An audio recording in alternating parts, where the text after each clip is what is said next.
I picked up this beautiful piece of walnut recently. I just couldn't not buy it. I don't know what I'm going to use it for yet, some kind of a tabletop.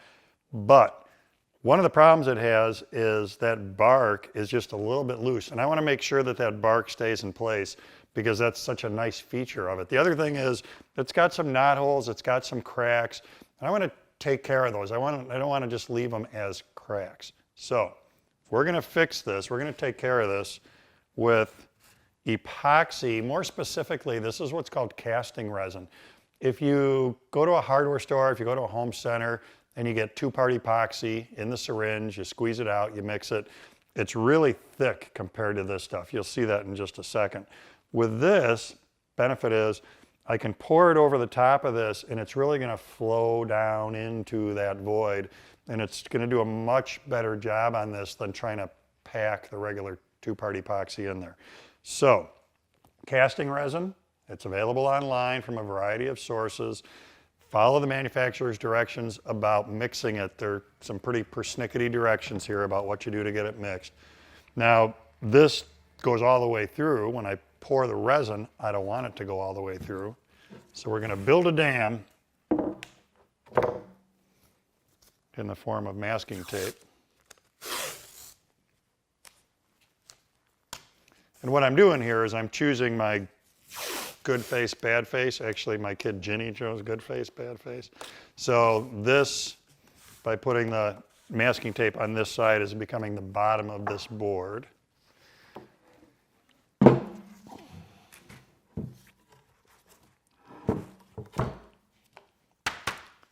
All right, a little mixing.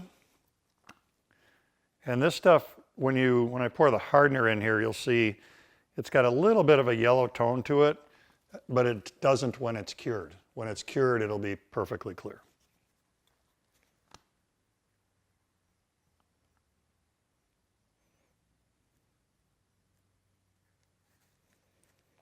"50-50 mix." The other thing that's different between what I'm working with here, this casting resin, and a syringe of most 2-part epoxies, is that the cure time, the tack time, is really long. This is going to sit overnight to be completely dry. So as a result, we don't have to be in quite a foot race here with the glue in order to make this work, where if you were working with 5-minute epoxy right now, you'd have to be working really, really, really, really fast.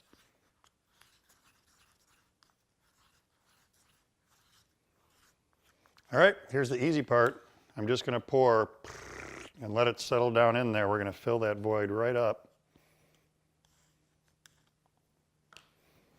And this is where the fact that it'll flow on its own is a good thing.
So one of the things you probably notice is there are a lot of bubbles in there.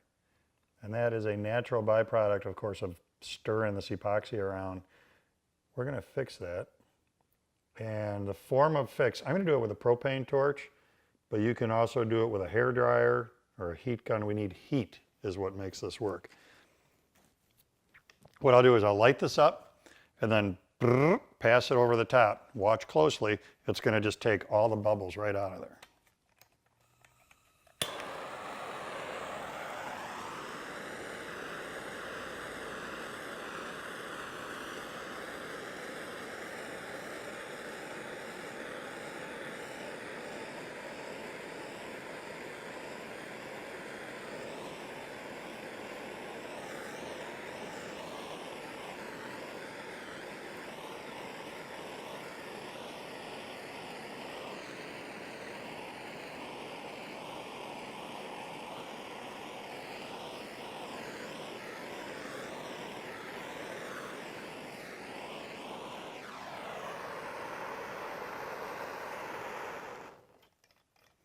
This is gonna be so beautiful when it's done.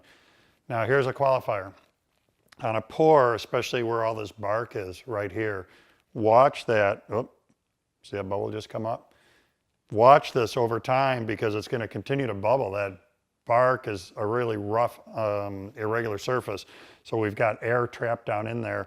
And you just want to come back and look every few minutes. If there are new bubbles, hit it with heat again. New bubbles, hit it with heat again. Eventually, as this stuff cures, that'll stop because the bubbles can't come up anymore, or all the bubbles that are going to come up will have come up. So look at it every once in a while. We're going to let this cure, and then once it's dry, come back and look at leveling the surface out so that we get rid of the excess epoxy and just what that's going to look like. When you're using epoxy or casting resin to do this kind of stuff, do make sure you let it dry, dry, dry, dry, dry. This stuff has actually been sitting almost 2 days since I cast it. One of the things that's really nice to do is to keep the mixing pot, and there'll be a little bit of epoxy left in that, and you can watch that to see how hard it's getting, because of course we don't know what's happening down inside here, layers and layers and layers below the surface we can touch. So best bet, if you're not sure, give it more cure time. Does take a while to completely cure out. Now, we've got epoxy that's standing proud of the surface. This is where we have to introduce the S word. We have to do a little bit of sanding. I've also used cabinet scrapers on this, and it works pretty well. Cabinet scrapers work pretty well. Downside to sanding the epoxy, you do tend to go through abrasive fairly quickly because the epoxy clogs it just a little bit. So I'm going to start with a belt sander, then we'll move to a random orbit sander, and we'll just kind of talk through the steps it takes to get this looking really good.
You can really start to see the dust on my glasses. You can really start to see the gain that we're getting from this epoxy, because what we had here before was a bunch of bark that was really ready to fall right out of this slab. Now it's been stabilized with the epoxy. What needs to happen is, this is 120 grit on the random orbit right now. I'll keep taking that up. They're progressively finer grits. We want to sand that up to about 400 or so. Then, when we get finish over the top of this, that epoxy is going to really look great inside that bark inclusion. So epoxy, casting resin, is a great way to save a beautiful board like this that otherwise would have a huge hole in it and wouldn't look that good.